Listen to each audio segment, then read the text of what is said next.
Let's talk about evangelism. It's a really churchy word that we encourage you to do. When you join our church, we ask that you'll support the church by your prayers, your presence, your gifts, your service, and your witness. That means that we expect you and hope that you are sharing your faith.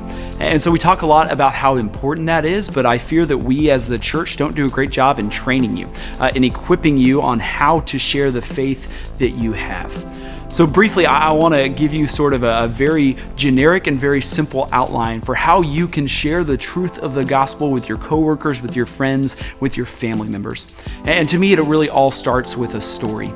Tell your story, whether you went from dark to light or whether you've been raised in church your whole life and you just have a hope and you have a trust and you have a peace that is within you because of your faith in Jesus Christ. Share that. Tell a story about a time you went through a difficult season, a difficult rough patch of your life, and you just had hope and you had faith in God that He was working it all out. Share that with people. In our world of anxiety, of depression, of sadness, of deep pain, people need to hear about the hope that you have.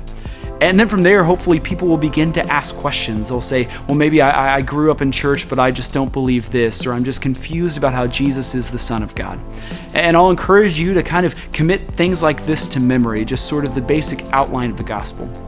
That we as Christians believe that there is a creator God who created all that is. And in all that is, He created man and He created woman in His own image. And He created a perfect world where they had perfect harmony with Him. But Adam and Eve, the original humans, our ancestors of our species, they sinned, which means they did something apart from the plan of God. And because of that sin that we call the fall, it means that sin has been passed down ever since Adam and Eve. That when given the choice to choose God or to choose ourselves, to choose His way or to choose our way, we choose our own way, and our own way is inevitably called sin. Sin's anything that keeps us from God. And so people grew up and had sin in them, and it kept them separated from God. And as much as they tried, they couldn't get to Him, a perfect, holy, and majestic God. And then what happened is that Jesus came, God in the flesh, God incarnate, comes down to earth. He walks the earth, He lives the perfect life, sinless life that we could not live. He died the death that we deserved for our sin. And then on the third day, He rose again from the dead, which was a perfect and acceptable sacrifice in the eyes of God. God sacrificed Himself in Jesus Christ so that we could have communion and harmony with Him.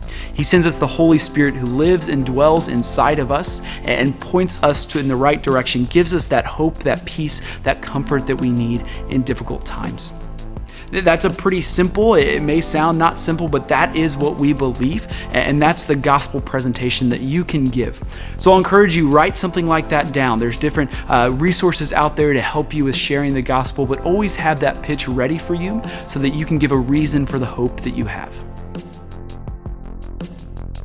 Hey, if you'd like to talk about this talk or really anything else, shoot me an email. I'd love to grab coffee or lunch with you sometime so that we can seek God's truth together.